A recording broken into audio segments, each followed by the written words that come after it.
Hello, this is Coworking with Iris, where we talk about coworking community.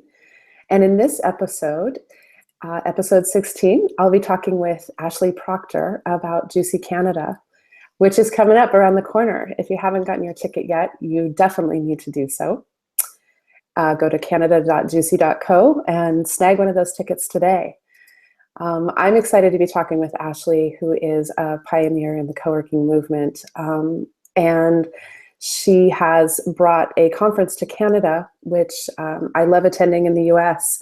And this will be my first year. I'm going to GC in a couple of weeks, and this will be my first year. And I'm really excited to see sort of the different flavor of coworking conference that I will be able to attend in Montreal.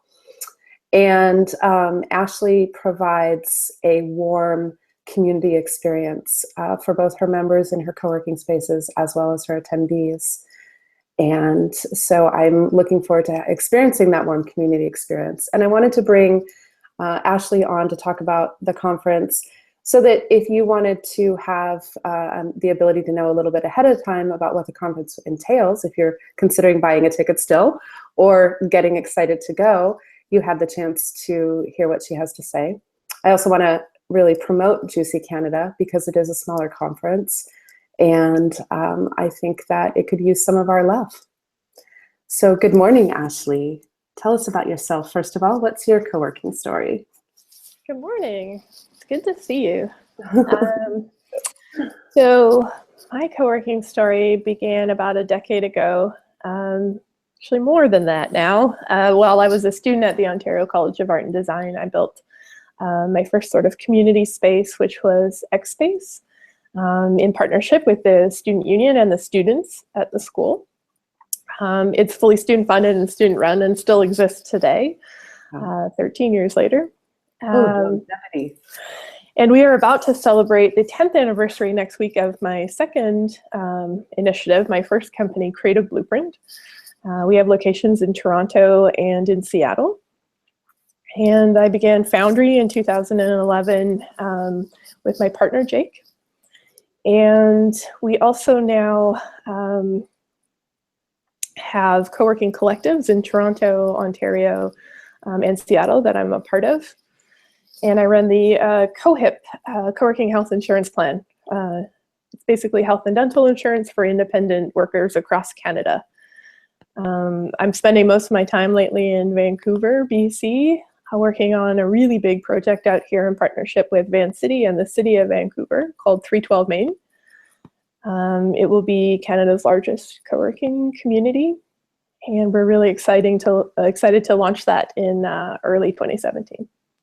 Wow, so much rich history. I love listening to all that you have created and brought to the world and to the members.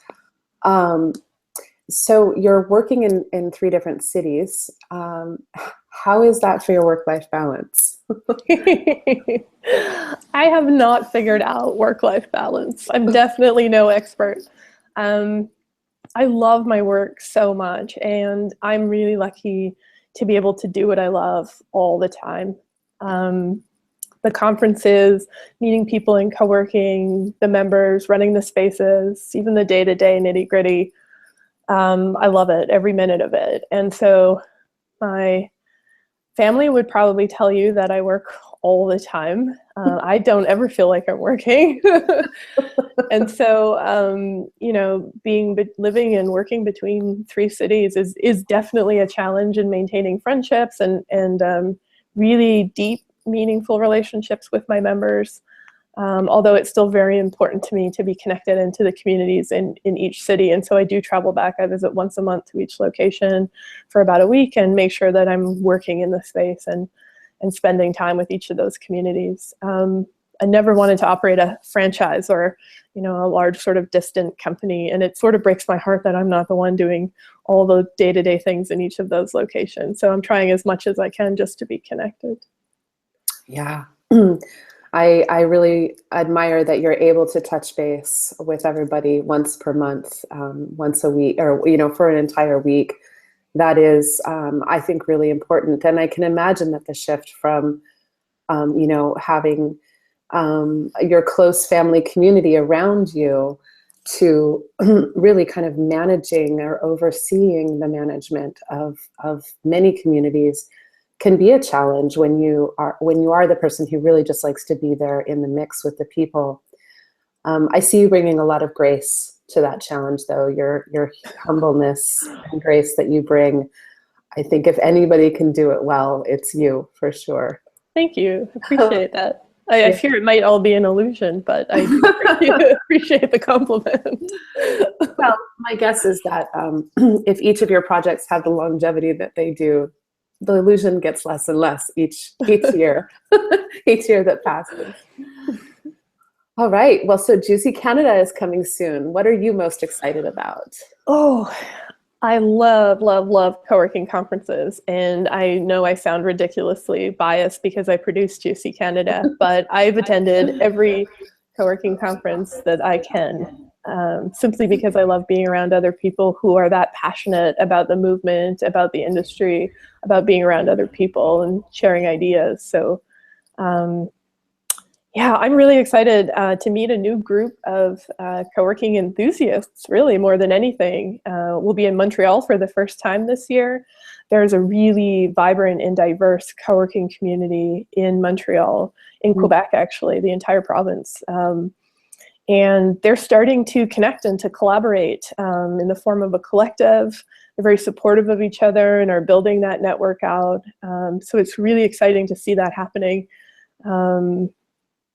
Canadian co-working is a very collaborative movement, and I'm really proud of how the spaces work together. So it'd be really great to show off all the fantastic spaces and operators and communities that are in Montreal to the rest of the world that's coming to visit. So it makes me really proud to be Canadian and really proud to be connected into this movement. Awesome. Oh, that's wonderful.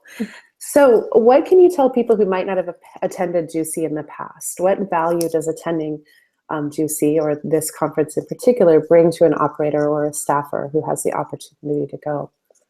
Yeah, I think this is true of every co-working conference. So if you can't make it to GCUC Canada, just get to one of them. But really it's about making those connections with other people. And so number one would be that you're going to meet someone who will change your life, guaranteed.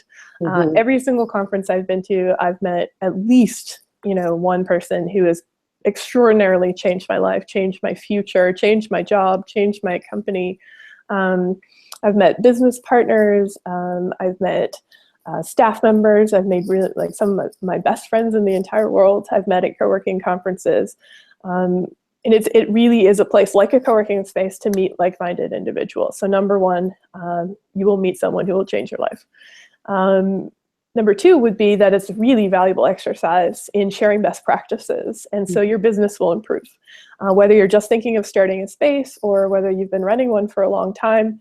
And it doesn't necessarily have to be a co-working space. We see people coming from the accelerator or incubator scene. We see people who are running business centers, learn a lot from GCUC, as well as artist studios and maker spaces. So it's a very diverse crowd, but no matter what, we're sharing our best practices and things that are really uniform across that whole bandwidth. And so we see people able to improve their communities, to improve the operations of their space, maybe come home with some design tips or even some just interesting facts that they've learned from visiting some of the spaces on the tour. So through the model, which is a 3-day process, actually, there's something for everybody.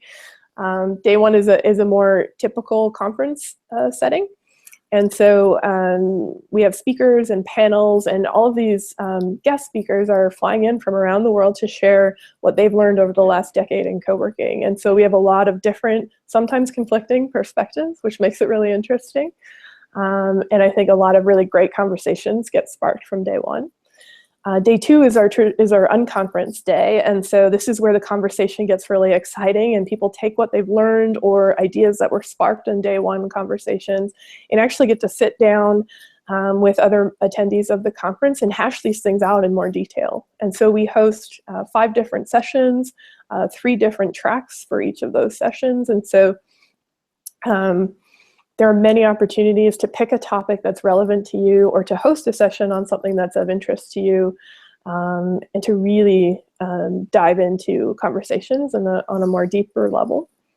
And then on the third day, we actually go out into the city and explore Montreal. So we have tours of different collaborative spaces, including co-working spaces and maker spaces, and also some really fun sort of attractions in the city of Montreal. So you get to explore the city. If you've never been before, it's a really great way to see some of the most interesting neighborhoods and meet some of the greatest people in the Montreal collaborative workspace scene. Wow, that's wonderful. I have not yet been to a conference, a co-working conference outside of the US. And so I'm really excited to travel to what I consider an international city and get to explore Montreal and see co-working in another country. I think co-working most likely has similarities everywhere. And I also think that there's probably cultural differences that apply everywhere as well. So I'm really, really looking forward to the tours portion of the conference. Yeah, and I should mention too, if it's your first one outside of the US, Montreal is a particularly interesting city in Canada as well. Most people consider it to be a very European city. Many people are fully bilingual, speaking French and English. So you get that flair, and then the architecture and the design is incredible. So you've got old churches and old buildings, and I spend most of my time there taking photographs and exploring, winding cobblestone streets. And the venue is actually in one of the oldest parts of the city, in the old port. And so it's a really interesting tourist experience as well as sort of a very valuable event. Wow, that's wonderful. I'm excited too for a personal reason in that my grandmother, my maternal grandmother, her family emigrated from Quebec to Maine, which is where my mom was born. And so I'm looking forward to heading back into the roots of my French-Canadian ancestors. So I would like to just talk a little bit about one of the portions of the conference that you brought up, and that's the unconference, which is my favorite portion of almost any conference I can go to. Can you explain just a little bit more about how an unconference works for those of our listeners who might not be familiar with that format? Yeah, absolutely. So an unconference is similar in structure to a bar camp. Some people may have heard it referred to as that in the past.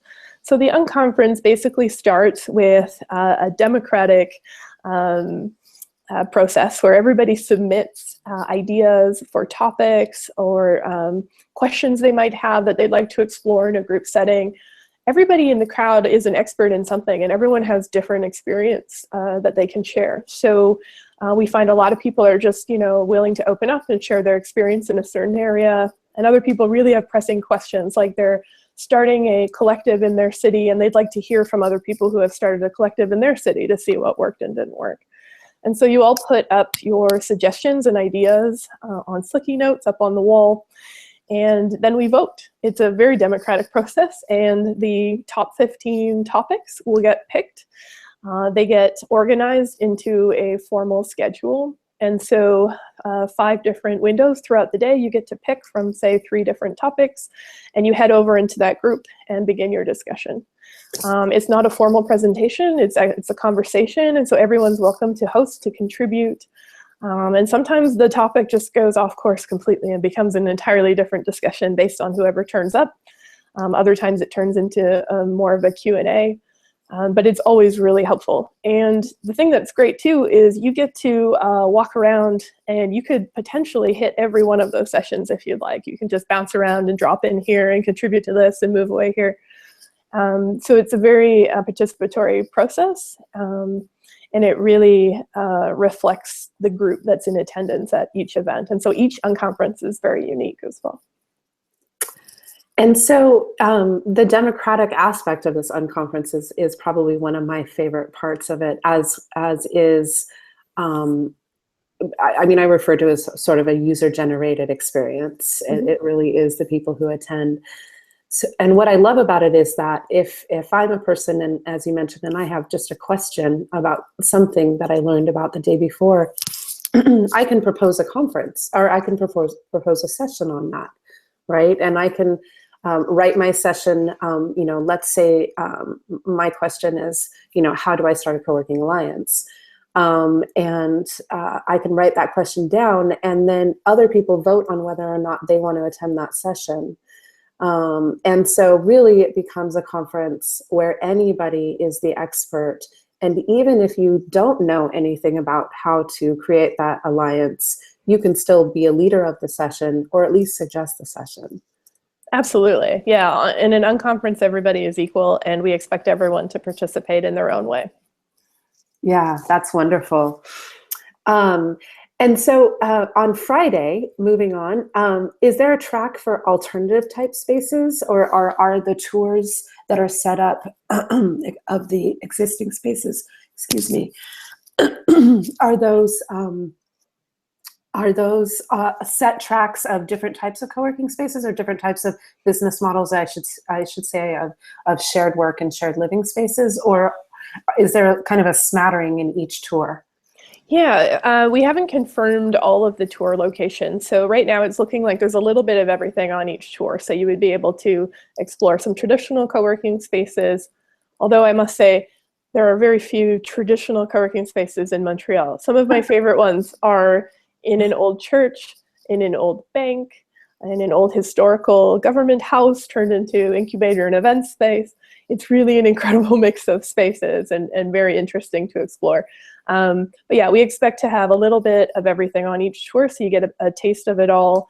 So the tours will likely be grouped by neighborhood. You can pick a neighborhood you'd like to explore, or if you'd prefer a walking tour to a driving tour. But we hope to mix it up so that people get to experience a bit of everything. In Toronto, we did a separate track for co-living tours, and we'd like to recreate that in Montreal, although we'll probably be able to confirm that closer to the date. Awesome. Well, I love the idea that it's neighborhood tours, so we can grab lunch at the local eatery and tour the spaces and just kind of really get a feel for what it's like to be in that neighborhood. So will these tours be mostly walking tours then, or are they driving tours? Mostly walking tours. There may be one that we need to Uber or Lyft to get around, but there's also a really great metro system. So we'll probably break it down into mode of transportation, and if people want to try out public transportation as well. But we'll have a tour guide for each group and make sure that we're in groups of about 20, so it's manageable for all the spaces we're going to visit. Wow. And what is there a specific focus that you have on a specific type of co-working, or maybe not type of co-working, but mindset about co-working that happens at GCUC Canada? Yeah, it was never really an intentional focus, but I hear it a lot from our previous attendees and who have been to co-working conferences around the world. And I hear that GCUC Canada has a very strong focus on community building and collaboration. And I think that may have happened organically as a reflection of my own personal sort of views and experience in co-working. But it also, I think, is a strong reflection of Canadian values. And we tend to be a bit more in line with the European focus, the collaboration that's happening between networks in Europe. We don't have the same sense of competition or the focus on growth and expansion or real estate development that you may see at GC USA or GC China conferences. And there are definitely tracks and speakers that will speak to the importance of those elements for sure. And it is a broad and diverse industry, so we absolutely touch on all of that. But I think the themes that run most strongly through everything are that of community and collaboration. And do you find that you have a fair amount of participation from the global community? Is it mostly Canada and the US? What's the experience from last year? Yeah, we get a lot of American visitors, and because the GC US conference and Canada conference are coordinated to be sort of East Coast and West Coast so that people aren't traveling to the same part of the world all the time. We do see a lot of, this year we'll see a lot of East Coast Americans come, which I'm really excited about. So the North American attendees, definitely the strongest. We do have representation from all across Canada. We do an annual cross-Canada check-in panel, so we're hoping to have guest speakers from each province. And we, we do see some attendees come from Europe as well. Last year, we had a few people traveling from South Africa, and we had some people joining us from India and China. But this year, I think the focus is Europe and North America in terms of our guest list. Wonderful. Well, I'm getting excited to meet everyone there. And so you just traveled back from GC Asia, from GC China, right? Yeah. And so tell us, what was that like? What's it like? What's the co-working world over there? So it's always incredible to see another GC conference, and Liz Elam has done an incredible job of picking an international team of superstars to host these events all around the world. And so Bob, who organizes GC China, with the help of a gigantic and very talented team, put on an impressive event in Beijing last week. Scale is definitely the word for China in general, for Beijing, and definitely for GC and co-working.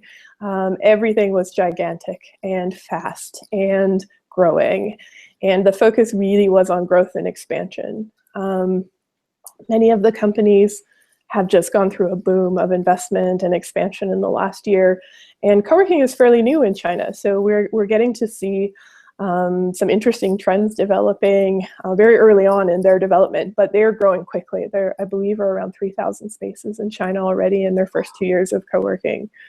So the scale is something that's quite impressive coming from Canada. I think there are probably about the same number of people in Beijing as there are in all of Canada. Wow. However, there are some things that are completely universal, and we got to tour some amazing spaces while we were there as well. And you can see on their member wall or photos of their events and things like that, that the human connections are really important no matter where you're co-working in the world. Wow, that's wonderful. And so you made friends in China? Yes, as much as I could with the language barrier. And do you plan to return to China again, other than GC, or what are your thoughts there? I would love to return.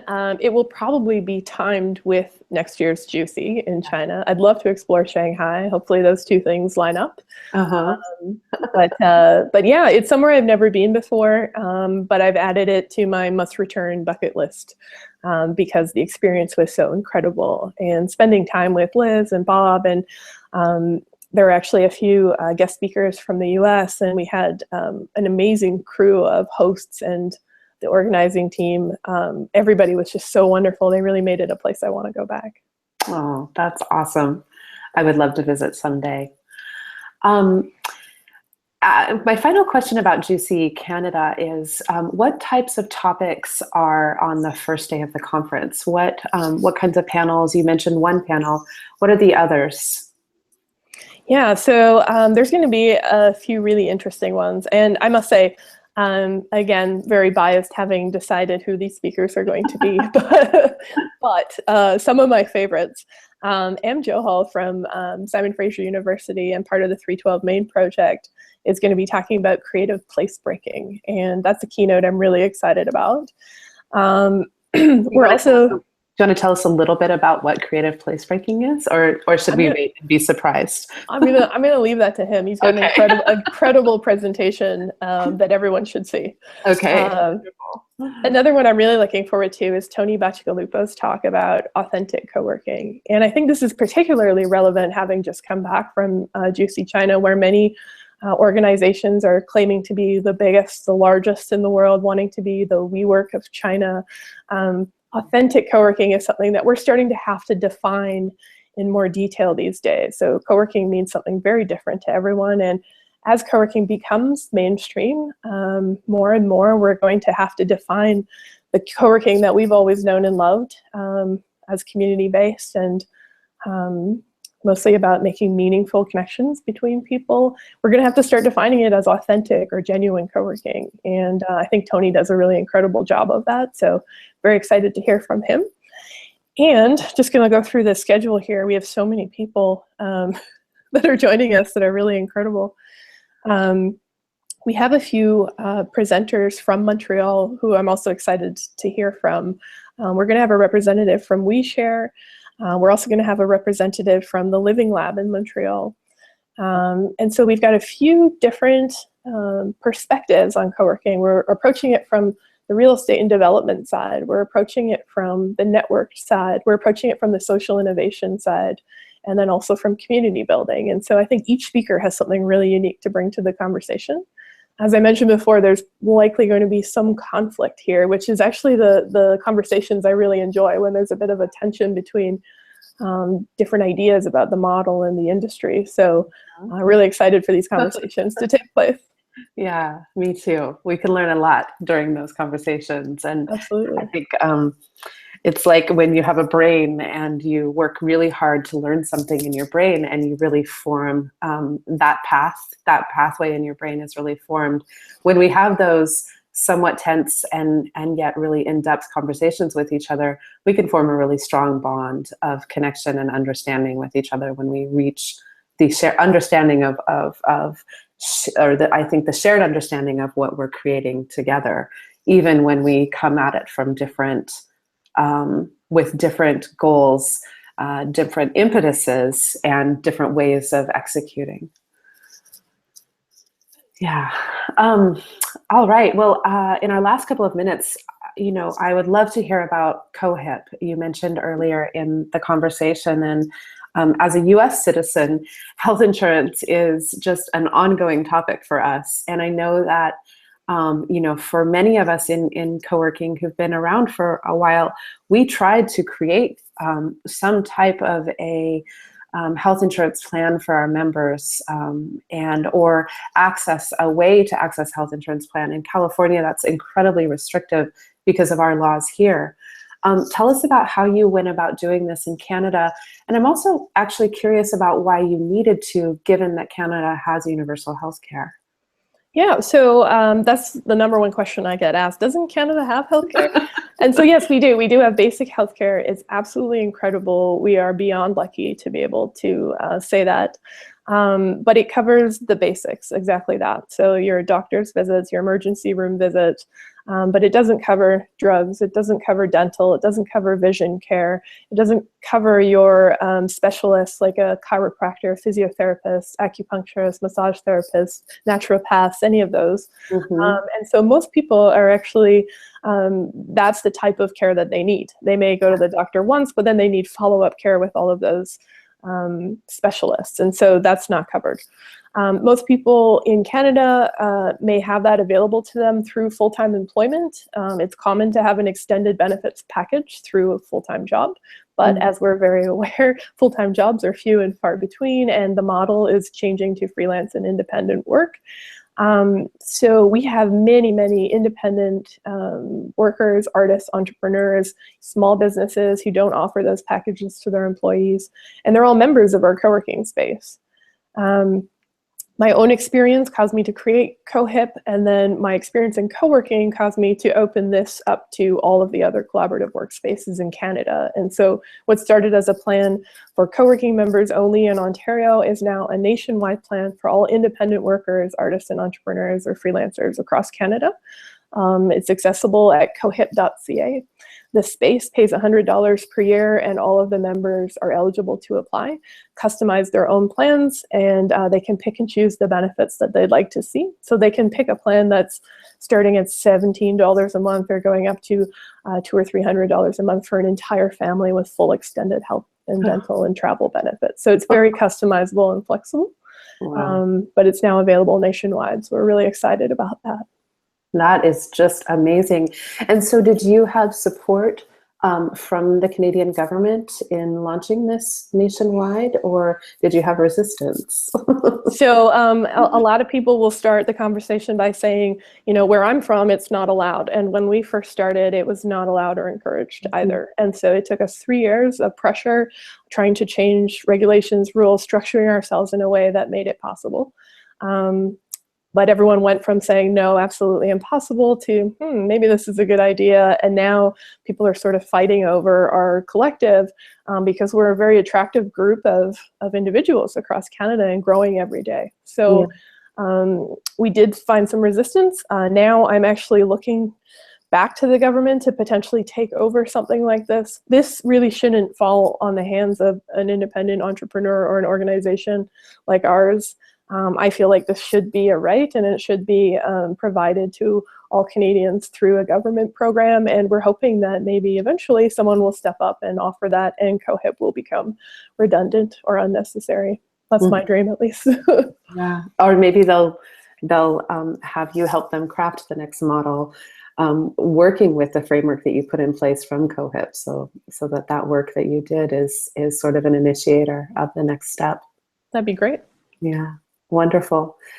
Well, Ashley, what's next for you? I am all eyes on GC Canada right now. I cannot wait. And then after that, back to Vancouver for a while, and off to the Coworking Europe conference. Oh, Coworking Europe, yes. I've almost been several times, and each year something happens. I would love to see you there someday. Well, thanks so much for joining us today. It's such a pleasure talking with you, and I look forward to seeing you in 3 weeks. Thanks for having me. You're welcome. Take care. Well, thanks for joining us for my conversation with Ashley today. And come back next week. I will be talking with Jamie Russo, who is the founder of Enterspace, formerly in Chicago and now in Palo Alto, as well as the Everything Coworking podcast, and also the executive director of the Global Workspace Association. We'll be talking about the upcoming Global Workspace Association, or GWA, conference in Las Vegas at the end of this month. And so I'll be talking with Jamie about really marrying some of what Ashley and I just touched on, but marrying the co-working and the office business center worlds through the GWA, and how Jamie has been able to shift the focus to be of the GWA and of the conference to be more friendly towards co-working people. I'm heading there, and I'm excited to really get to attend this conference and learn and stretch my knowledge, and also stretch my viewpoint and my horizons about what co-working is and what it brings to the world and the different types that are out there.